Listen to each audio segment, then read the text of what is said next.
Vroom. Welcome back, people. This is your daily driver, Mark Herman, and I am Captain Commodore Big Beard. It is a beautiful day in Southern California. It's about 8 a.m. and already probably approaching close to 90. It's gonna be 108 degrees today. We have a lot to do, so we're gonna get started right now.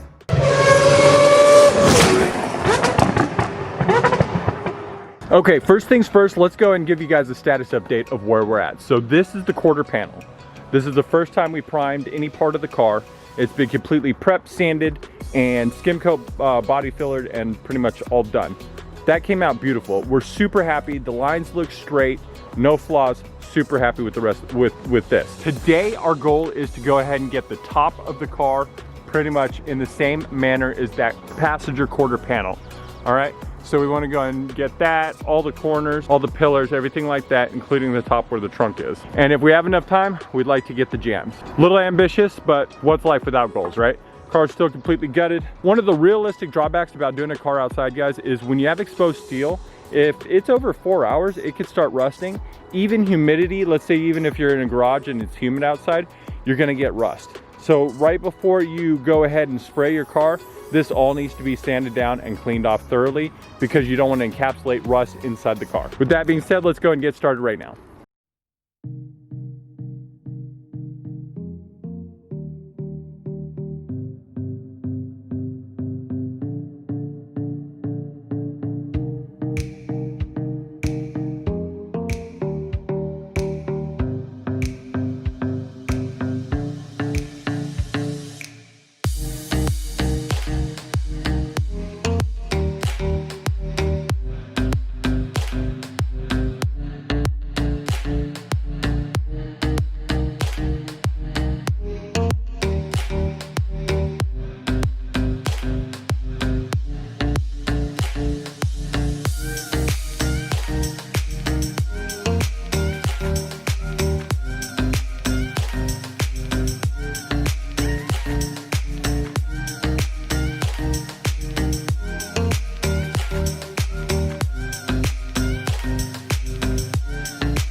All right, guys, this is where we are at the end of the day. All right, so we got it all prepped and we shot it.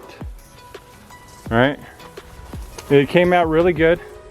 One of the difficult things is the primer is coming out too thick, so we need to reduce it more, even though we follow the manufacturer's recommendation. Everybody says it's too thick.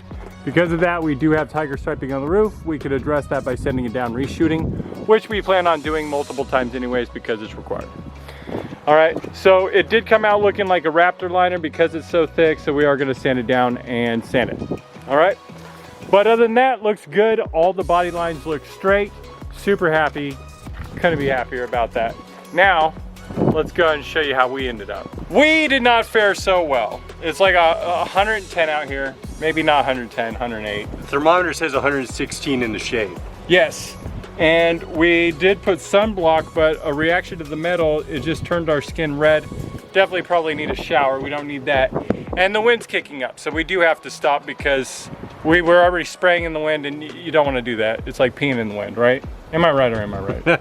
Totally right. Nobody wants that. All right, guys? So, rough day. This is the price it takes to get a car to look like this. We are done for the day. I'm gonna take a shower. It is a new day. We are gonna go ahead and work on parts a la carte.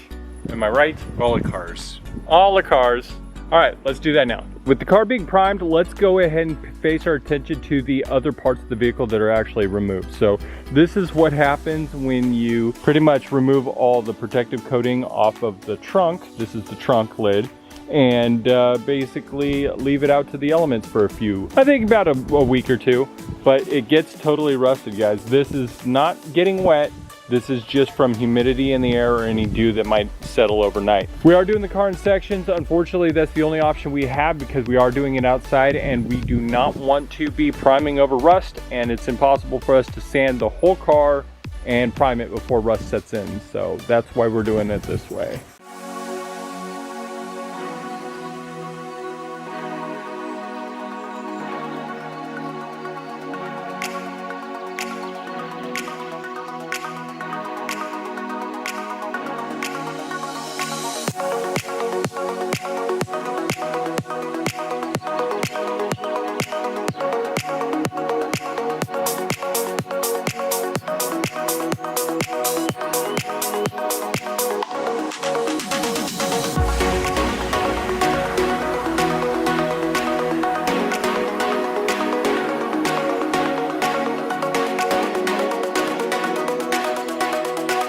so we went ahead and removed all the scale and or rust and sanded it down to 80 grit to prepare for it to be skim coated with Bondo, okay? So what you want to do is just a real thin layer of Bondo, and that will remove any low spots.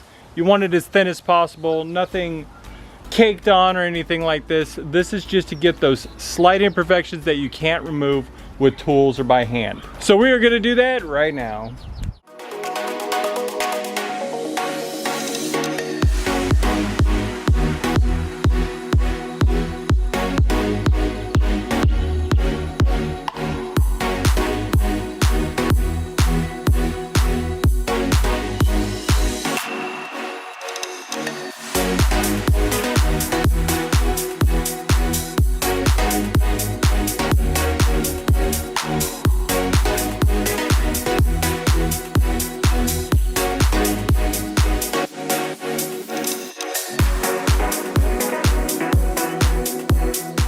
All right, this is what the panel is going to look like when it's prepped. We do need to wipe it down one last time before we spray it. Make sure there's no wax and, well, we use wax and grease remover, and just make sure there's no oils or anything. Captain Big Beard is going to go ahead and complete sanding this. This is the one last piece, and then it should be good to go. It's getting dark. We're running out of time, so we shall pick it up tomorrow. All right, guys, we are back. It's the next day. Let's go ahead and see what we got going on. Okay, so we got the hood here. I need to go ahead and remove this, strip all the paint off, pretty much see if there's any dents, and if there's dents, repair them. We have no idea if there's any body filler underneath it or anything like that. I'm gonna go ahead and try to use my wire wheel because I am almost out of strip disc. I only have one left, and I really want to save it for when I need it. All right, so let's go ahead and get started on that now.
So we are close to finishing prepping the panel. And you know how they say that you shouldn't wear loose clothing when using an angle grinder or any sort of machinery? Well, the second to worst possible thing did happen. My shirt got caught in the tool, yanked it around, and you know what? The cool thing about it is, because I bought the cheap Harbor Freight one that has a low amperage, it bound up and stopped. If it was a high power one, it might have been a lot worse. So in this case, I'm happy I cheaped out and bought the low power angle grinder from Harbor Freight. All right, let's go and get this done because it's hot out here. It's over 100 today.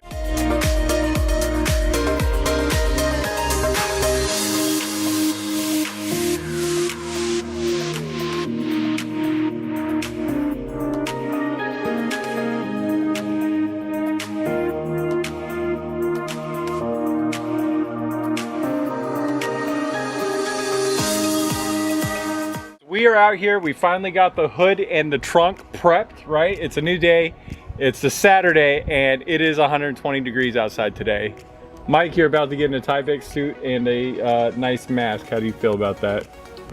Overheated already, just thinking about it. Nice. Anyways, we got the buttermilk baby treatment on the hood and the trunk. They came out super nice and glossy. Any imperfections that you might see is actually just a little bit of body filler. We did the skim coats on them. They've been properly sanded, wiped down with wax grease remover. All we have to do is spray them and not mess it up and use a lot of reducer. Am I right, sir? Yeah, dude. Am I right or am I right or am I right? We'll see. All right, let's go and get suited up and get this done.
right, guys, we got this all primed here.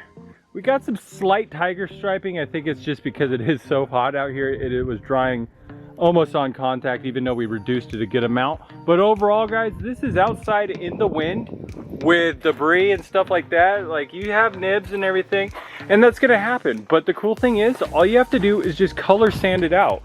So just go with a fine grit over it and sand it. And you're gonna have to do that anyways to get it smooth, because there's a little bit of texture.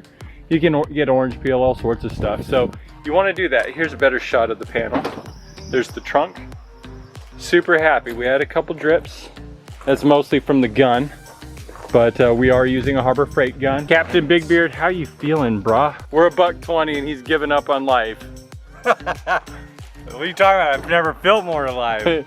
So anyways, yeah, we have to shut it down, but the panels are completely primed. All we have to do is let them cure, then sand them, paint them, clear them. Still a lot to go, but at least they're covered, so no more rust. Super happy. I consider this a win. Rust in peace.